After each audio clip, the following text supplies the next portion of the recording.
안녕하세요, 수강생 여러분. 정도훈입니다. 자, 오늘은 한국 현대사 시간입니다. 1945년 해방부터 1948년 남한과 북한 각각의 대한민국과 조선민주주의 인민공화국 두 개의 정부가 수립된 분단이 시작되기까지 그 3년의 시간 동안 과연 어떤 일이 있었는지, 오늘은 그 시간, 3년의 시간 동안의 역동적인 상황을 하나하나 시간 순서대로 살펴보도록 하겠습니다. 자, 순서는 이렇습니다. 해방과 분단의 시작이 어떻게 되었고, 그때 당시에, 해방 당시에 남한과 북한에는 각각 어떠한 사람들이 어떠한 식의 정치 조직을 꾸리고 해방과 정부 수립을 준비하고 있었는지, 그러던 것이 어떻게 해서 남과 북에 각각 단독 정부가 수립되는 단독 정부를 수립하자고 주장하는 사람들이 정권을 차지하게 되었는지, 마지막으로 두 개의 정권은 어떻게 수립되게 되었는지를 하나하나 짚어보도록 하겠습니다. 이 시간은 사실 1945년부터 48년까지의 이 기간은 지금까지 70년이 넘는 시간 동안 남과 북의 정치 상태를 결정하고 있는 가장 핵심적이고도 중요한 시간이었다고 할 수 있겠습니다. 이때 있었던 굉장히 뭐랄까요? 놀라운 사건의 연속이 어땠는지를 한번 훑어보도록 하죠. 먼저 해방입니다. 1945년 8월 15일에 광복이 되었다는 것은 누구나 알고 있습니다. 지금을 살고 있는 우리는 누구나 알고 있었지만, 당시에 살았던 사람들은 1945년 8월 15일 바로 그날 광복이 올 거라고는 쉽게 예측하지 못했던 것 같습니다. 네, 누군가는 해방은 도둑처럼 찾아왔다라고 이야기하기도 했었죠. 남과 북에 있었던, 그리고 해외에 살고 있었던, 해외에서 독립운동을 벌이고 있었던 그 누구도 바로 이날 광복이 될 것이라고, 그래서 이날부터 모든 판이 새롭게 짜질 거라고 예상한 사람은 거의 없었던 것 같습니다. 그러나 사실 이날의 해방은 이미 4년 전부터 예고되어 있었던 것입니다. 1941년 12월 크리스마스를 며칠 앞둔 시점에 일본 태평양 함대들이 하와이에 있는 진주만을 공습합니다. 이 사건을 계기로 태평양 전쟁이 시작되었고, 세계 제2차 대전은 전선을 유럽에서 태평양으로까지 확대하게 됩니다. 본격적으로 태평양에 패권을 두고 제국 일본과 미국이 경쟁하는, 전쟁에 빠지게 되는 그런 상황이 연출되었던 겁니다. 1943년 12월 1일 카이로에서 당시 연합국의 주도 세력이었던 미국, 영국, 그리고 중국과 소련 네 나라의 정상이 만나 해방 이후 2차 세계대전 이후에 국제 질서를 어떻게 가져갈 것인지를 논의합니다.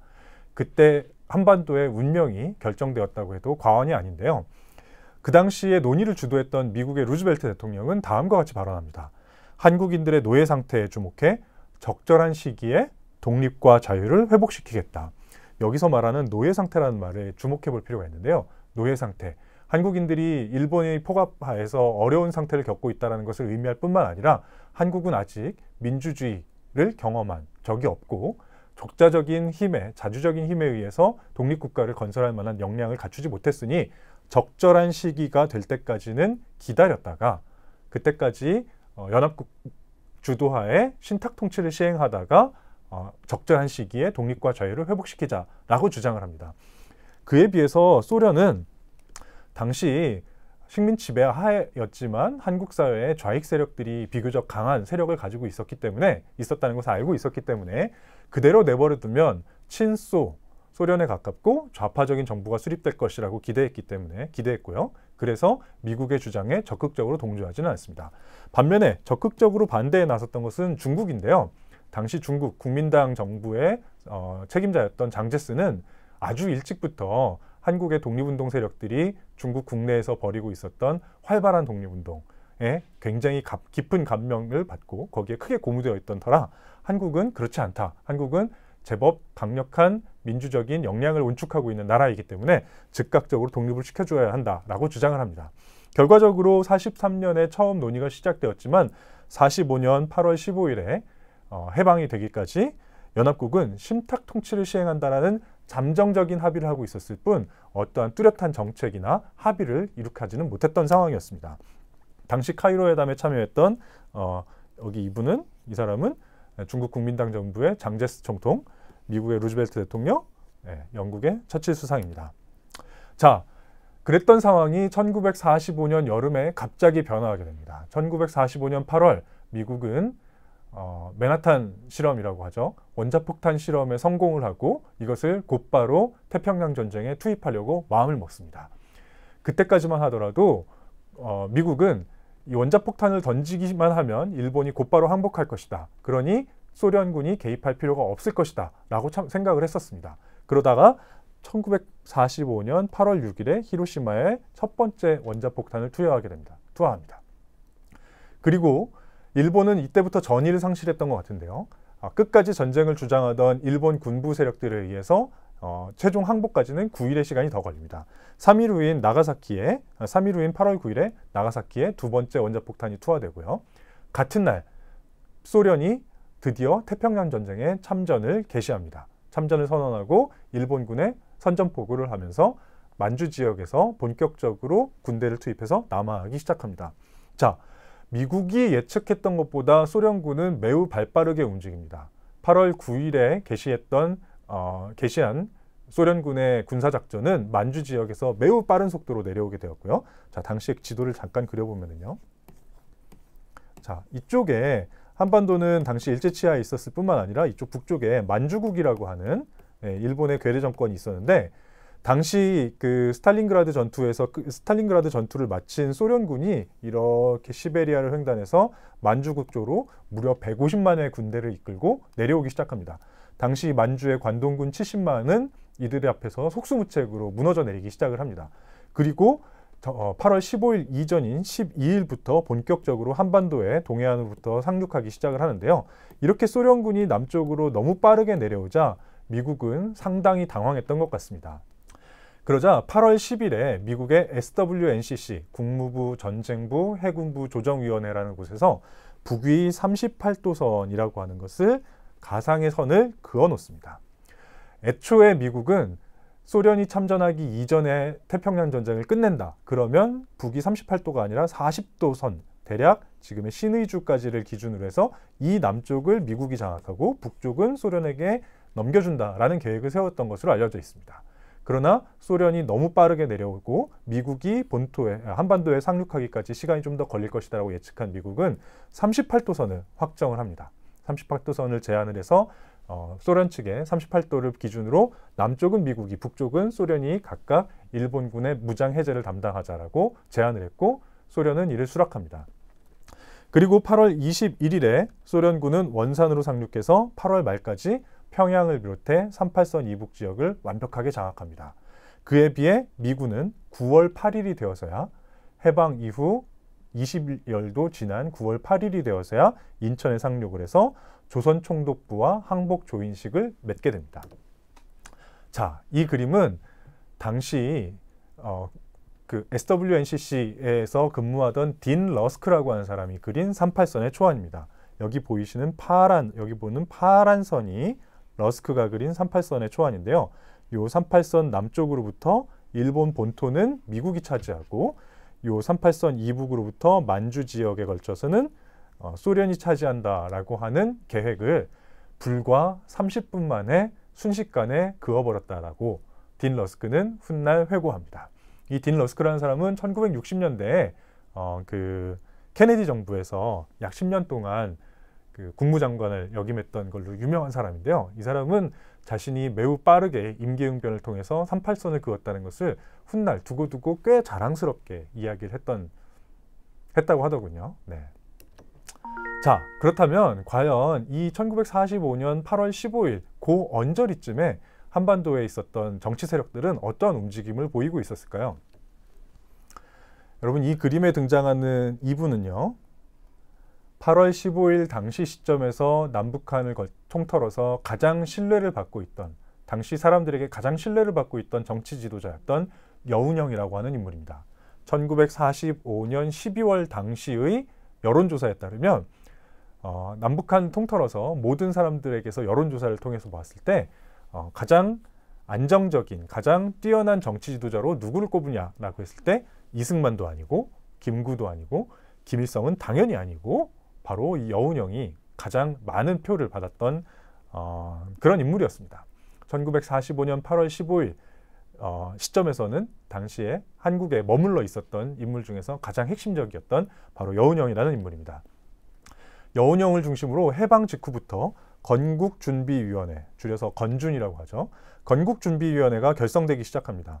건국준비위원회는 전국의 각 군 단위에서 인민위원회라는 걸 조직하는데요.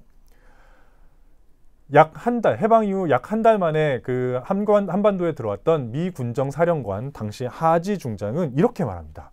남한은 불만 댕기면 즉각 터질 것 같은 화약통과 같다.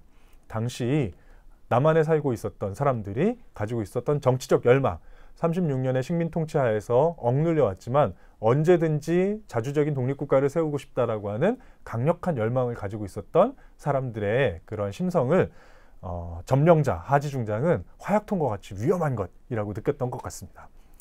자, 그러나 미 군정은 자신들 이외의 일체의 정부를 인정하지 않습니다. 즉 건국준비위원회 그리고 건국준비위원회가 선언했던 자신들이 인민공화국이라고 하는 이런 조직들 그 어떤 것도 공식적으로 인정하지 않은 채 미 군정만을 남한에서 유일한 정부 조직이라고 인식을 했던 겁니다. 문제는 미 군정이 들어온 지 얼마 되지 않아 한국의 사정에 익숙하지 않았다는 겁니다.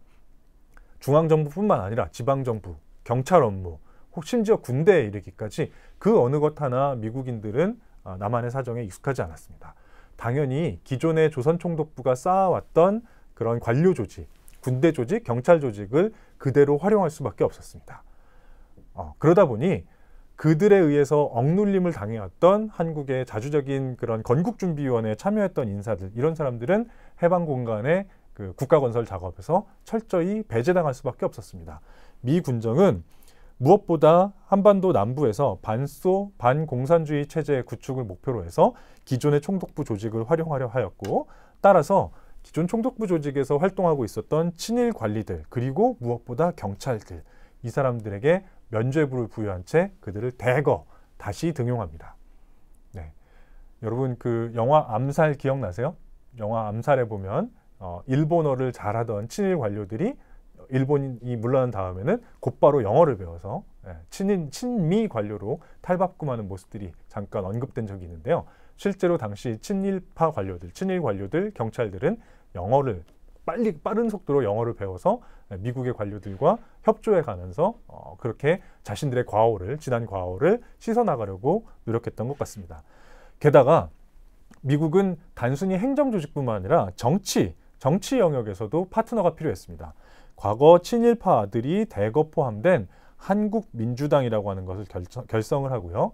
이 한국민주당에 참여했던 많은 사람들은 과거 일본 제국에 부역했던 친일파 관료들, 그리고 그들과 사회경제적 이익을 공유했던 대규모 지주들, 자본가들, 뭐 이런 사람들이었습니다. 이런 사람들이 대거 포진되어 있었습니다. 이들을 통해서 통역정치라는 것을 합니다. 네. 그들이 영어를 구사하면서 한국의 상황을 자기들 나름대로 번역해서 미군정의 담당자들에게 제공하고 그들하고 협의를 통해서 남한에서의 그 국가건설 작업을 주도해 나가려고 노력했던 것이죠. 그러다가 10월 16일에 이승만이, 그리고 11월 23일에는 김구가, 이승만과 김구라고 하는 당시 독립운동의 최대의 거두, 두 거두가 귀국을 합니다. 다만 이승만도 김구도 임시정부의 요인이라고 하는, 임시정부의 과거 수장이었던 그 임시정부라고 하는 조직체 형태로 그대로 귀국하는 것은 허락되지 않아서 귀국이 이렇게 늦었습니다. 해방 이후 2달, 3달이 되어서야 귀국을 하는데, 이 당시 미군정은 임시정부가 가지고 있었던 대중적인 신망을 두려워한 나머지 이들이 정부 조직을 그대로 들고 들어오는 것을 용인하지 않고 모두 다 개인 자격으로 귀국하도록 허락합니다. 개인 자격으로만 귀국할 수 있도록 허락합니다. 그래서 이승만과 김구가 들어오고, 이승만은 곧바로 독립촉성 중앙협의회, 줄여서 독촉이라고 당시에 불렀는데요. 독촉을, 김구는 한국독립당, 줄여서 한독당을 결성해서 자신을 중심으로 정치 세력들을 모으기 시작합니다. 우리가 많이 역사에서 잊어버리긴 했는데, 사실은 그 당시 남한에서 가장 큰 조직과 세력을 가지고 있었던 것은 박헌영을 중심으로 한 조선공산당이었습니다. 그리고 여운형을 중심으로 한 조선인민당, 박헌영을 중심으로 한 조선공산당이 비교적 훨씬 왼쪽에 있었다고 한다면 여러분들이 보기에는 이쪽이 오른쪽인가요? 네, 훨씬 왼쪽에 있었다고 한다면 여운형을 중심으로 한 조선인민당은 중도 좌파라고 할 수 있는 세력이었는데요. 이들이 대중적인 신망과 조직과 세력을 가지고 있었습니다. 이렇게 여러 세력들이 앞으로 전개될 정치 공간에서 어떻게 흘러갈지 사실은 상황을 예측할 수 없었던 상황입니다. 당시에 하지 중장과 독립운동의 두 거두이자 앞으로의 거취가 가장 주목되었던 이승만, 김구 세 명이 같이 찍은 사진입니다. 반면에 한반도 북부에서는 소련은 미군정과는 약간 다른 자세를 취합니다. 미군정은 자신들만의 정부를 인정하고 모든 것을 직접적으로 통치하려고 했다면 소련은 그럴 만한 충분한 행정 조직을 갖추지 못했습니다. 그럴 만한 의지도 갖지 않았던 것 같습니다. 그래서 당시 북한 지역에서 활동하고 있었던 여러 정치 세력들 그리고 귀국하고 있었던 해외의 독립운동 세력들을 잘 연합해서 이른바 연합정권 같은 것들을 꾸리려는 구상을 가지고 있었고 그 중에서 가장 강력하게 선택되었던 파트너가 바로 김일성입니다. 소련군은 일본군 무장 해제와 치안 유지를 담당할 뿐 북한 문제에 직접 개입할 만한 여력도 그럴 만한 의지도 가지고 있지 않았습니다. 정치와 행정은 한국인으로 구성된 인민위원회가 담당합니다. 자, 여기서 말하는 인민위원회라고 하는 것은 앞서 여운형이 건국준비위원회를 결성하면서 각 지역에다가 설치했던 지역의 자치조직이었던 인민위원회 그것과 마찬가지입니다. 같습니다. 즉 45년 연말 무렵에서는 45년 하반기 시점에서는 남과 북 모두의 건국준비위원회, 인민위원회가 각각 지역에서의 행정과 정치를 주도하고 있었던 겁니다.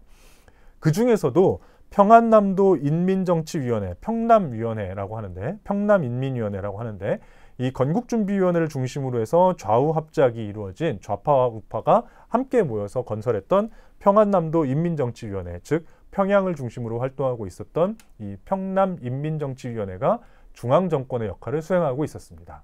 그리고 이들은 곧바로 일제시대에 가장 문제가 되었던 소장료 문제, 그리고 일본인들이 남기고 간 재산, 적산을 어떻게 처리할지 이런 문제들을 주도적으로 해결해 나가기 시작합니다.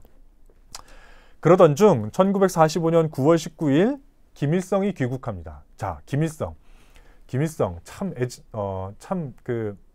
뭐랄까요?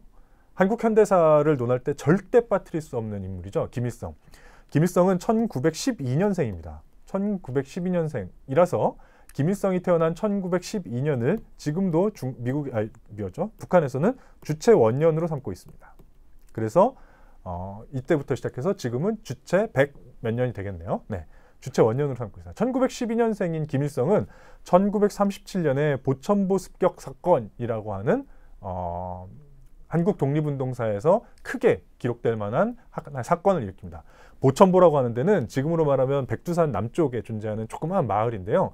이 지역에 있었던 경찰 분견대를 김일성이 이끄는 항일 유격대가 공격을 해서 일본군 경찰도 사살하고 뭐 이런 사건이 발생했었습니다.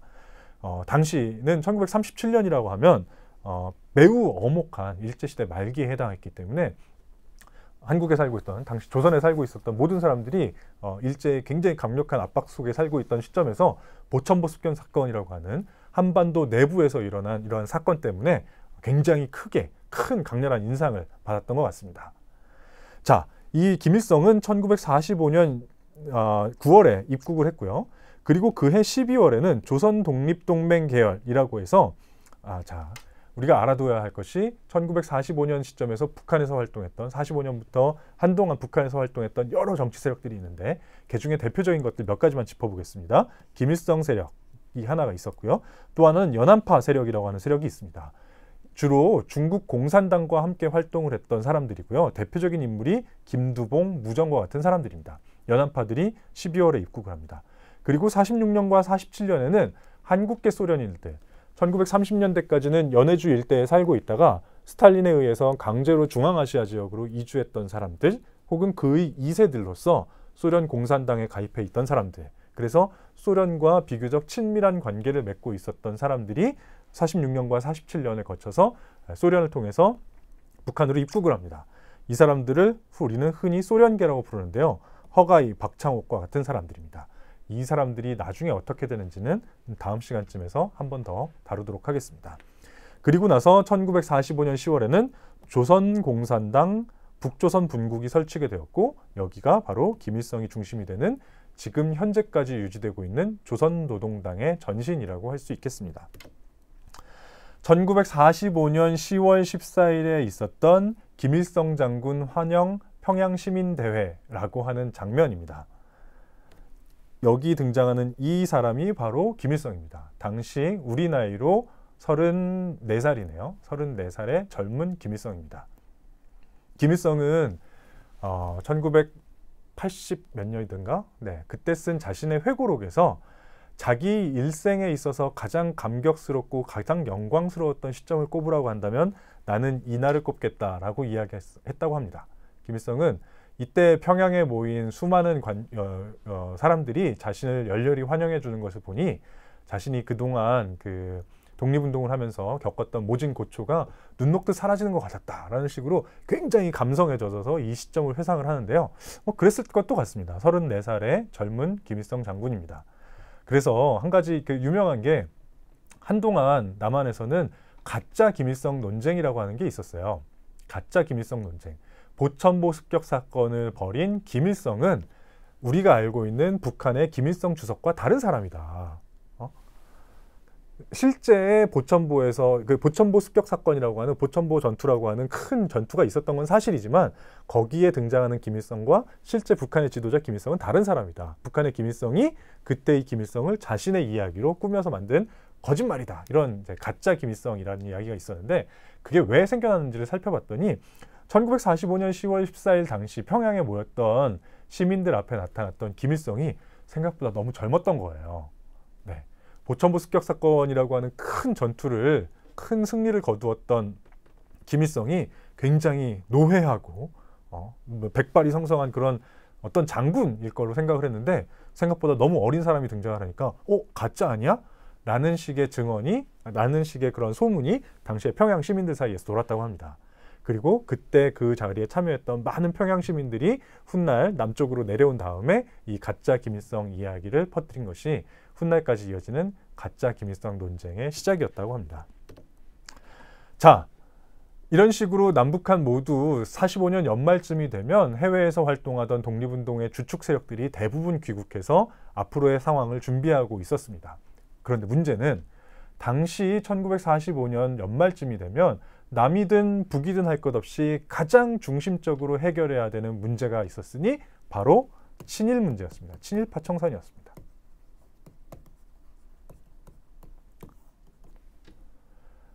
36년간의 식민통치 기간 동안 일본에 부역했던 친일파 세력들을 어떻게 청산할 것인가.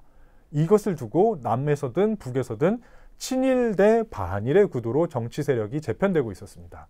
특히 남한에서는 구친일파 세력들이 한민당이라고 하는 조직을 결성해서 미 군정과 결탁해가고 있는 과정이었고 여기에 무엇보다도 독립운동의 뭐랄까요? 적통을 계승한다라고 주장을 했던 김일성이 아니죠. 이승만도, 김구도, 여운형도, 박헌영도 누구도 이 친일파를 용납할 수 없다라고 하는 강력한 분위기가 형성되어 있었습니다. 그런데 이 친일 대 친일 vs 반일 혹은 독립운동이랄까요? 친일과 반일의 대립구도가 단박에 깨지는 엄청난 사건이 발생했는데 한국 현대사에서 손꼽히는 중요한 장면 중에 하나가 바로 이 모스크바 삼상회의 그리고 이 모스크바 삼상회의의 결정을 보도한 동아일보 오보 사건입니다. 꼭 기억해둘 만한 사건인데요. 이 부분을 한번 짚어보겠습니다. 1945년 12월 16일에서 25일까지 미국, 영국, 소련의 세 나라의 외무장관들이 모스크바에 모여서 2차 대전을 마무리한 지금 시점에서 세계 질서를 어떻게 재편할 것인지를 두고 여러 가지 논의를 했습니다. 그 중에 하나가 한반도 문제였습니다. 당시 미국은 앞서 루즈벨트 대통령이 이야기했던 것처럼 미국, 영국, 중국, 소련 네 나라가 최장 10년간 신탁 통치를 하자라고 주장을 합니다.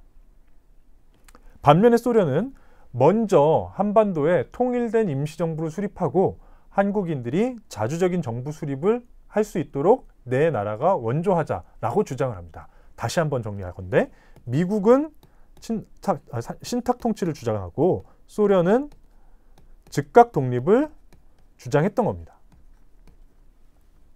그런데 그리고 모스크바 상상회의의 최종 결론은 이렇게 나옵니다. 먼저 첫 번째, 독립국가를 전제로 한국의 임시정부를 수립한다. 두 번째, 미소 공동위원회를 창설해서 미국과 소련의 대표부가 와서 한국의 정당과 사회단체와 협의를 해서 최장 5년 기한의 신탁 통치를 미국, 영국, 소련, 중국 네 나라에 제한한다. 이렇게 결론을 내립니다.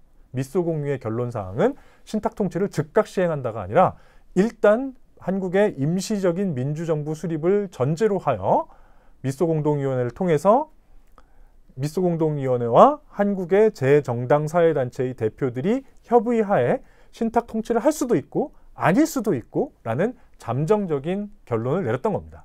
여기까지가 사실입니다. 그런데 1945년 12월 27일 한국 현대사상 가장 큰 오보 사건이라고 할 수 있는 동아일보 오보 사건이 발생합니다.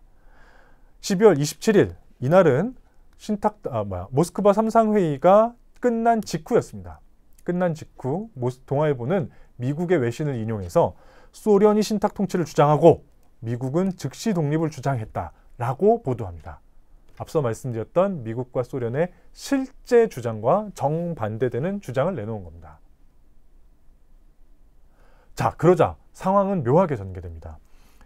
이승만과 김구를 포함한 임시정부 계열을 중심으로 우익 세력들, 미국과 가까웠던 우익 세력들은 거봐라, 소련 놈들 그럴 줄 알았다, 좌익 놈들 이럴 줄 알았다, 좌파들이 신탁 통치를 통해서 기존의 식민 지배를 연장하려 한다, 적화야욕을 품고 있다, 소련 놈들 나쁜 놈들이고 좌파들은 이 땅에서 몰아내야 된다 라고 매우 강력한 반탁운동을 전개합니다.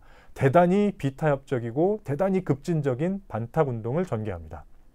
반면에 조선공산당은 취할 수 있는 자세가 굉장히 애매해집니다. 처음에는 정말이야 이러다가 이 사실이 동아일보가 오보를 한 것이고 소련이 신탁 통치에 반대하고 미국이 신탁 통치를 주장했다는 사실이 명확해지자 조선공산당을 비롯한 남한의 좌익 세력들은 며칠 후에 되게 애매하죠.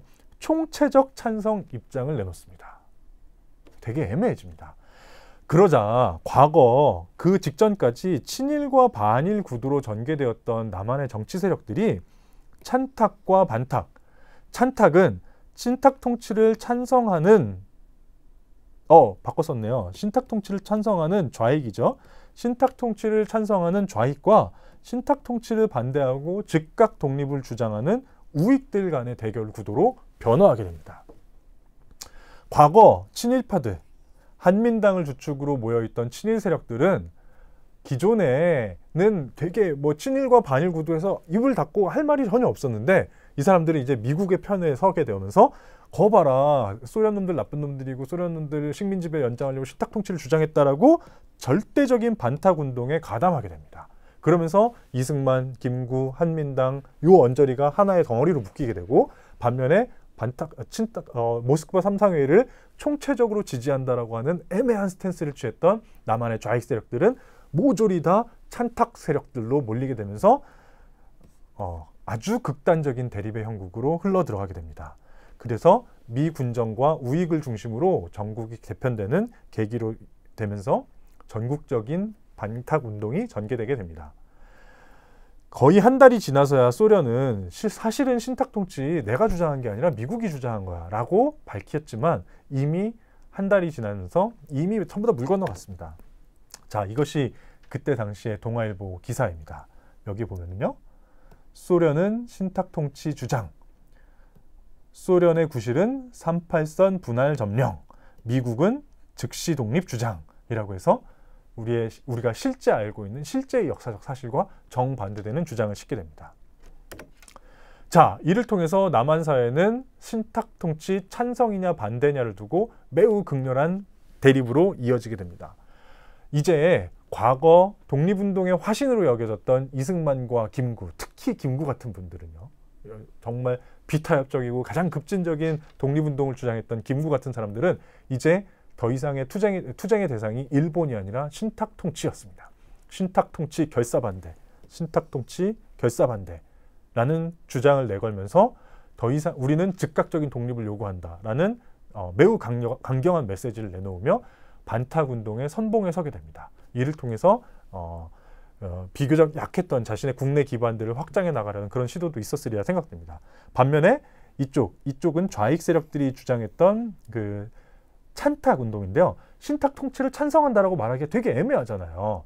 저쪽에서 신탁 통치는 식민지배의 연장이다라고 주장하는데 나는 신탁 통치 찬성한다라고 얘기할 수가 없잖아요. 그러니까 뭐라고 했냐면 삼상결정 절대 지지 이렇게 넣었습니다.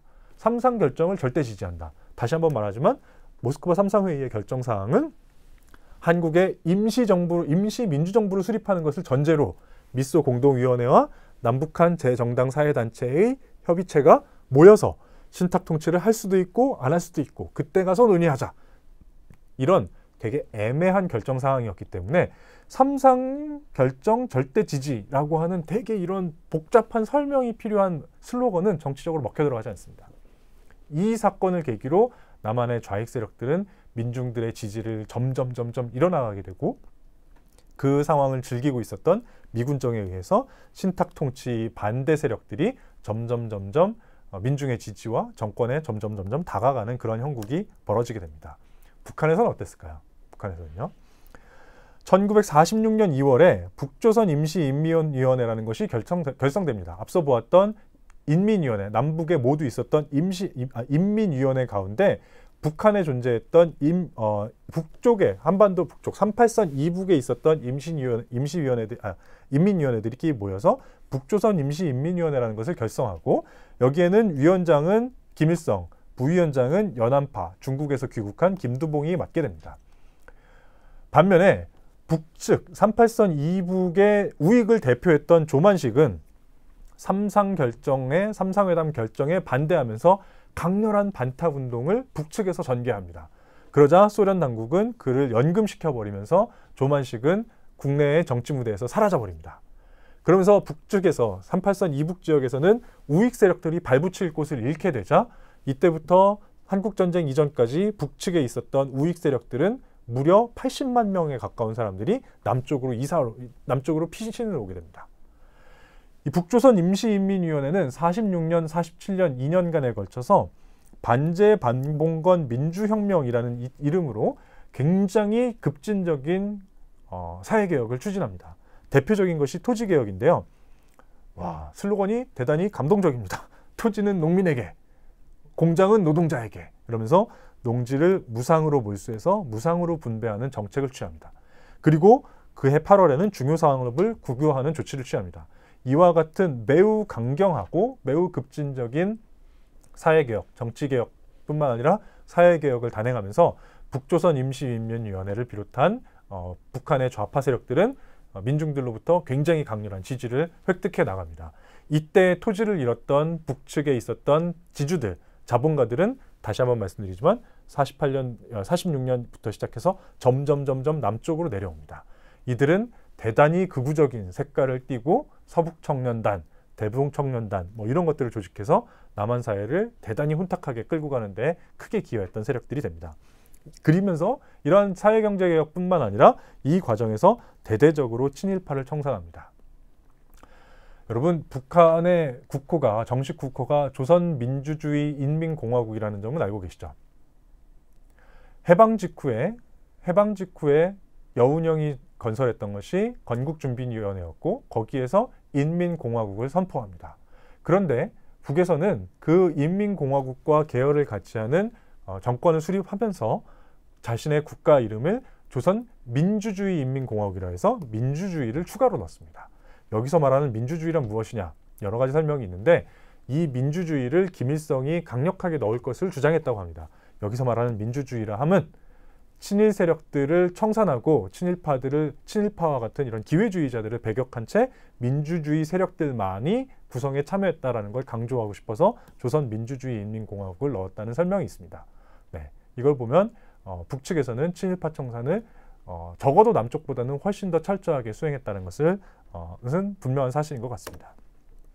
자, 이 사진에 등장하는 사람들은 해방 이후 1945년 당시에 북한 정치 대해서 가장 중요했던 인물들입니다. 가운데에 있는 이 사람은 소련의 군정 책임자였던 사람이고요. 이쪽 오른쪽에 무언가 허겁지겁 음식을 뜨려는 사람은 김일성이고, 여기 한복을 입고 있는 이 사람은 북측의 민족주의 계열, 우익 계열의 거두라고 할 수 있는 조만식 선생입니다.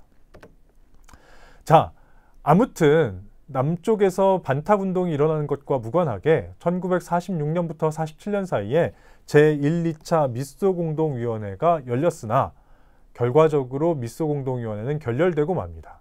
그러면서 47년 연말이 되면서 한국 문제는 미소공위의 손을 떠나서 유엔으로 이관되게 되었고, 1947년 11월 14일 유엔 총회에서 한국에서는 유엔 감시하에 남북한 총선거를 실시함으로써 한반도에 통일된 정부를 구성한다라고 하는 안을 내놓게 됩니다.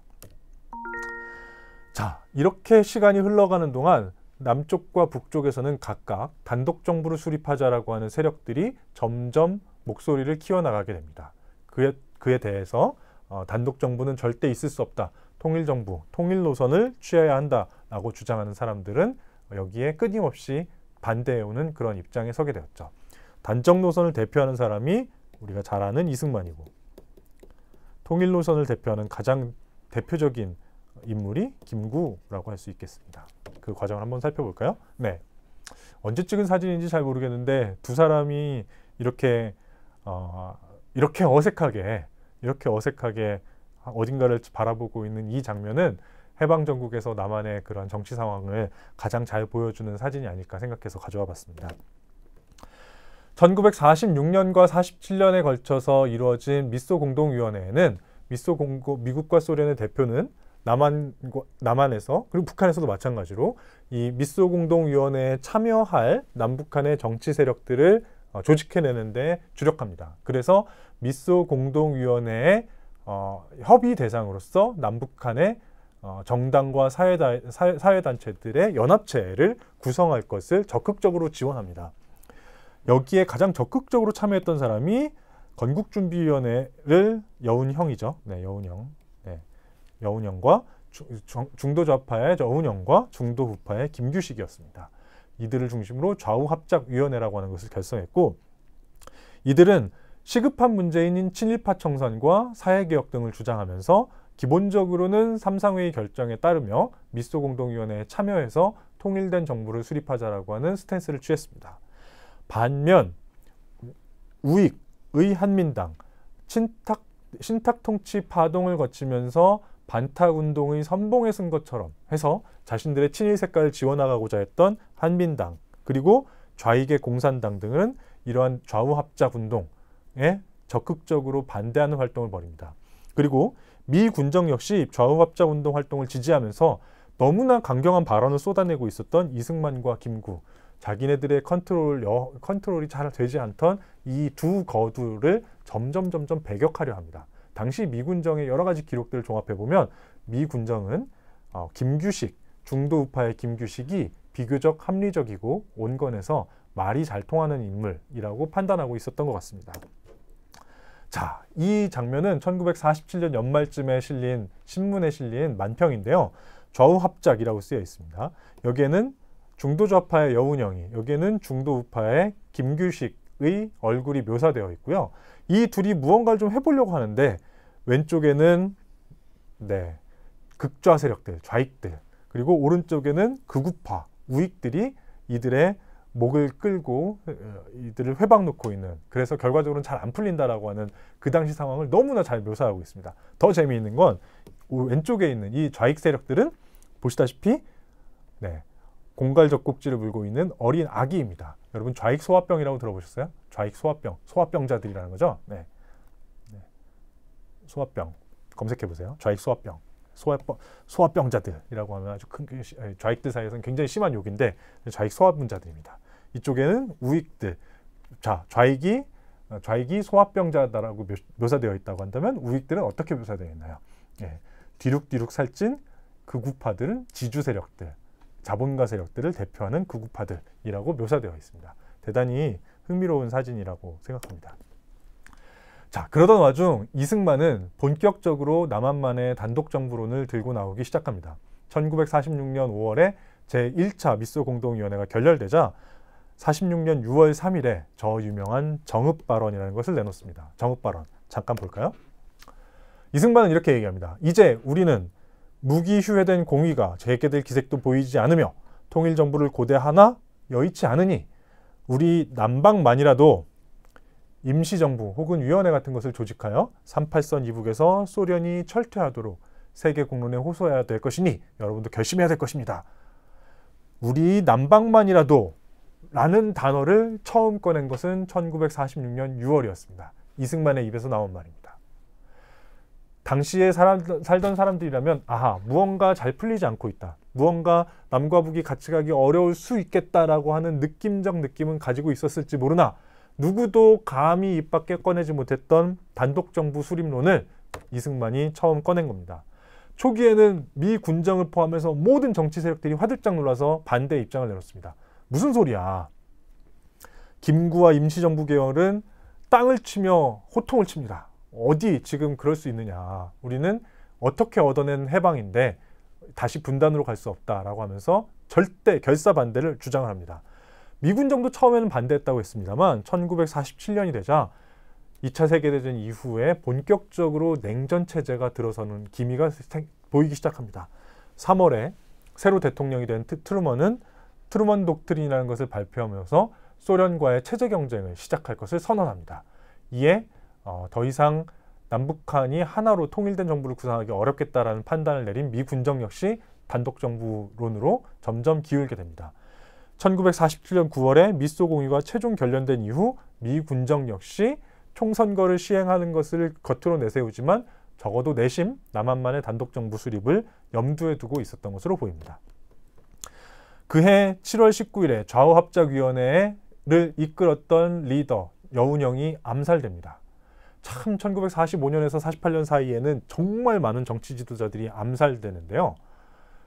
가장 먼저 암살된 사람은 중도 우파 계열의 송진우, 그리고 여운형, 나중에는 여러분 잘 아시다시피 김구 등과 같이 정말 수많은 정치 지도자들이 암살됩니다. 그해 연말에는 한민당의 리더였던 장덕수도 암살됩니다. 이 장덕수 암살 사건을 계기로 이승만과 김구는 완전히 정치적으로 결별해버립니다. 그리고 이듬해 1948년이 되자 유엔 한국임시위원단이 방한을 해서 남북한에서 총선거를 시행할 준비를 하게 되었습니다만 이승만과 한민당은 남한만의 총선거를 주장하고 김구와 김규식은 남북회담을 개최할 것을 주장하면서 결과적으로는 유엔 한국임시위원단의 활동이 제대로 이루어지지 못합니다. 기존의 좌우 대립에서 좌익이 탈락한 이후 이제는 우익 세력 전체 가운데에서도 오직 단정을 주장하는 세력들만 남게 되는 거죠. 45년 하반기에는 한국 사회에 제일 왼쪽에서 제일 오른쪽까지 굉장히 다양한 스펙트럼의 사람들이 있었다고 한다면 점차 신탁통치 파동을 거치면서 왼쪽에 있었던 사람들이 떨어져 나가고 좌우합작 운동이 결렬되면서 중도 좌파 세력들이 떨어져 나가고 단독정부 수립론이 득세해 나가면서 중도 우파와 김구와 같은 양심적인 독립운동 세력들이 떨어져 나가고 마지막으로 남게 되는 것은 극우 세력이라고 할 수 있었던 이승만과 한민당 계열밖에 남지 않게 되는 겁니다.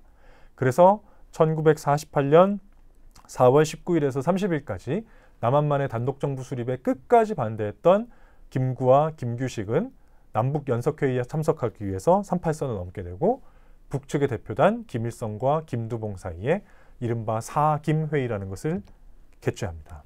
자, 이것이 그때 당시에 남북연석회의에 참석했던 김일성과 여기는 김구, 이쪽은 임꺽정의 저자로 유명한 벽초 홍명희 선생입니다. 네, 남북연석회의 장면입니다. 결과적으로 1948년 8월과 9월에 남쪽과 북쪽에 각각 독자적인 정권이 수립되게 됩니다. 좌익 세력들과 남북협상파, 즉 김구를 대표적으로 하는 남북협상파의 반대 속에서 남한에서는 5월 10일에 총선거가 시행됩니다. 잘 아시다시피 남한만의 단독선거에 반대했던 제주도에서 일어난 4.3 사건 때문에 제주의 북제주군의 2개 선거구를 제외한 총원 200명 가운데 198명의 국회의원이 선출됩니다. 당시에 원래 시행 계획에는 300명의 국회의원을 선출할 계획이었는데 북쪽에 100명을 빼고 200명만 5월 10일 남한에서의 총선거를 통해서 선출했던 겁니다. 유권자의 70% 이상이 등록했고 무려 95.5%의 투표율을 보였다고 합니다. 다시 한번 이야기하지만 맨 왼쪽부터 맨 오른쪽까지 다양한 스펙트럼의 정치 세력 가운데 신탁통치 파동으로 왼쪽이 떨어져 나가고 좌우합작위원회에서 중도 좌파가 떨어져 나가고 중도 우파 떨어져 나가고 단독정부 수립에 반대하는 김규식 세력들이 떨어져 나가면서 맨 오른쪽에 있었던 사람들만 선거에 나왔고 이들이 최종적으로 국회의원에 당선입니다. 최초의 우리나라 재헌 국회 구성 성분을 보면 한민당 계열이 대략 3분의 1, 이승만 계열이 3분의 1, 이도저도 아닌 소장파 무소속 의원들이 대략 3분의 1을 차지하게 됩니다. 이들에 의해서 7월 17일에 재헌헌법이 공포되고 재헌헌법에서는 대통령 중심제를 채택하지만 이때 최초에 만들어진 대통령 중심제에서 대통령은 국회가 선출하도록 결정되었습니다. 그래서 국회에서 간접선거를 통해 1948년 7월 20일 이승만이 대통령에 선출되고 8월 15일에 대한민국 정부가 수립됩니다. 이 장면은 왼쪽에 보고 계신 이 장면은 대한민국 정부 수립 기념식이 열리는 장면입니다. 이곳은 지난 1994년인가요? 김영삼 정부 때 폭파시켜버렸던 조선총독부 건물입니다. 자, 그리고 여기에 보이는 이 사람이 이승만, 여기에 이 사람은 미 군정 사령관이었던 하지, 그리고 이 사람은 저 유명한 메가더입니다. 태평양 함대의 사령관이었던 메가더입니다. 이 세 사람이 함께 정부 수립 기념식에 참석했던 장면입니다. 반면 북에서는 1948년 8월 25일에 북한에서 총선거를 실시합니다. 자, 이때의 북한 총선거가 대단히 흥미롭달까요? 대단히 재밌는데요. 아침 6시부터 12시까지 단 6시간 만에 투표율이 99.97%를 기록합니다. 북조선 민주주의 민족전선에서 내놓은 공동 후보에 대한 찬반 투표로 진행이 되었고 당연히 95% 이상의 찬성을 통해서 조선민주주의 인민공화국의 첫 번째 의회라고 할 수 있는 조선 최고인민회의의 대의원 212명을 당선시킵니다. 그런데 흥미로운 건 이게 북한만의 총선거이지만 이 사람 북에서는 적어도 명목상으로 남쪽 대의원도 선출했다는 겁니다. 인구 5만 명당 1명의 국회의원을 정확하게는 최고인민회의 대의원을 선출한다는 원칙하에 북에서 212명, 남에서 360명을 선출한다. 그리고 남에서 360명을 선출하기 위해서 곱하기 3을 해서 1080명의 대표자를 먼저 선출합니다. 다만 이미 남한에 대한민국 정부가 수립되었기 때문에 남쪽에서 총선거를 실시할 수 없었기 때문에 남쪽에서 비밀 투표를 통해서 1080명을 선출해 놨다고 하고, 그리고 이 사람들이 해주인가에 모여서 그 대의원 360명을 추가로 선출해서 총 572명으로 구성된 조선 최고인민회의를 발족을 시킵니다. 그리고 9월 2일에 최고인민회의에서 헌법을 채택하고 김일성을 수상으로 선출함으로써 그해 9월 9일에 조선민주주의 인민공화국 정부가 수립됩니다. 이렇게 해서 8월 15일과 9월 9일에 남쪽과 북쪽에 각각의 독자적인 따로따로 두 개의 정권이 수립되게 되었던 겁니다. 자, 이 사진은 조선민주주의인민공화국 초대 내각입니다. 여기 보이는 사람이 바로 김일성이죠. 자, 오늘 수업의 마지막으로 이 부분 한번 보겠습니다. 일단 우리나라 남쪽의 대한민국의 헌법 제1조 4항입니다. 대한민국의 영토는 한반도와 그 부속도서로 한다라고 되어 있습니다. 한반도는 당연히 압록강과 두만강을 경계로 한 요 일대를 말하고 부속도서 이렇게들을 말한 겁니다. 즉 대한민국 헌법에는 한반도 휴전선 이북에 실질적으로 존재하는 북한 정권을 조선민주주의인민공화국 정권을 국가로 인정하고 있지 않습니다. 적어도 헌법적으로는 그렇습니다. 따라서 북한과의 관련 업무는 외교부가 아닌 통일부에서 담당하고 있는 겁니다. 되게 어떻게 보면 이게 대립적이라고 생각할 수도 있고, 뭐 북쪽에 있는 정부를 인정하지 않는다, 뭐 이렇게 이야기할 수도 있겠지만, 적어도 헌법상으로는 남한 정부는, 대한민국 정부는 통일이 당연한 상황이라는 것을 전제에 두고 있는 겁니다. 이 대한민국 헌법 제1장 4조의 조항은 3조인가? 3조인가? 4조인가? 헷갈리네요. 네, 3조 같은데요. 네, 1장 3조입니다.